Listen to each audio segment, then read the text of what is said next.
Kidnappings continue unabated in the Western Cape, even targeting children. Around 38 kidnappings are registered daily in the province. You'll remember the 35-year-old woman who was snatched in Blackheath just this week. But how is the Western Cape government planning to deal with the rising tide?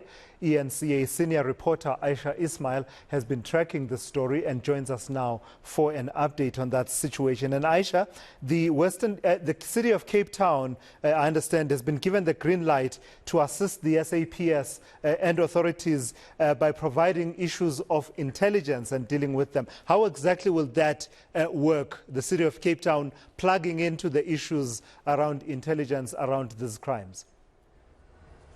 Well, Tula says, well, as you said in the intro now, that kidnappings appear to be continuing unabated. It seems to be a trend, and not even young children are being spared. Just the other day, I did a story about a young boy, a 6-year-old boy, who was kidnapped, snatched from inside his home. And fortunately, within 48 hours, he was released and returned to his family. Then on Friday, we saw last Friday, a week ago, there was a case of an 8-year-old boy from who was playing outside his house, just meters away from his house. He was then snatched, and his mother received a message asking her to pay a ransom of 100,000 rand. Of course, she wasn't able to pay that. And days later, Tulas, his body was found a couple of meters, in fact, a couple of kilometers away from his home. Clearly, his parents were not able to afford that ransom. So, as I said, not even children are being spared. As you alluded to, also, the woman from Blackheath, or was found in Blackheath, kidnapped there. She is believed to be a Ukrainian national. She is still missing. And, of course, this is of concern not only to the police, but also to the local authority. And it is for this reason that the city of Cape Town has now offered to assist the South African police services, saying that they have the capacity, they have the intelligence, they have the staff to assist SAPS with this growing trend. But this is what the city of Cape Town's JP Smith had to say to me earlier. We sit by virtue of the work we do every day on significant amounts of information. We have ratepayers' accounts across the city. We have a variety of business intelligence and crime intelligence that our officers gather daily by virtue of the fines they issue, the work they do, the information they gather through their enforcement. And we now have multiple legal opinions that say that we can gather crime intelligence and do investigations, because whilst we are not explicitly enabled in the legislation to do so, we're also not explicitly prohibited. So we're forging ahead. We're doing what we can. We cannot sit idly by while the situation deteriorates continuously. And people's lives are destroyed, individuals are murdered.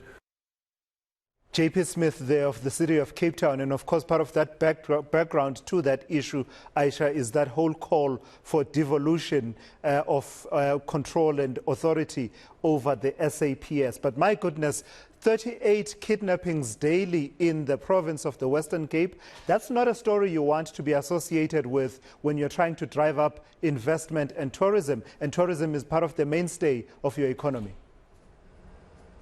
Well, that's exactly what JP Smith is saying, that he's getting calls daily from businesses, from tourism companies saying that we don't feel safe to invest, not only in the Western Cape, but in South Africa as a whole, because, as he pointed out, it's not only kidnappings that are on the increase in the Western Cape, but it's also happening in other provinces like Gauteng, for instance. But it would appear as if these cases are being registered and reported more in this province, because you must also recall or remember, Tula Sizwe, that when I spoke to a crime expert not so long ago, he says that a lot of families are reluctant to report these kidnapping cases to the police because they are warned by the kidnappers not to involve the police. On the other hand, also, they don't trust the police, sadly.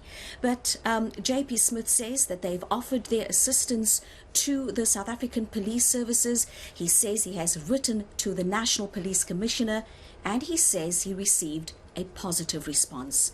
Let's listen to what he had to say. We were delighted last week. I wrote to the National Commissioner. Within a few days, I received a letter back, which I've shared with the provincial government, in which the National Commissioner indicates that he accepts our offer, that he will make the necessary logistical arrangements for us to form part of a proper operational intervention, and that we can bring all the crime intelligence, investigative and other electronic tools, camera systems, everything else, the eye in the sky, drones, all other available resources to bear on these organized crimes, whether it's gang violence, whether it's extortion, whether it's kidnapping. And we've also internationally started asking for help. So we've had international expertise here from the US, the UK and elsewhere. All right, Ayesha Ismail there with that report, senior eNCA reporter. Thank you for that reporting.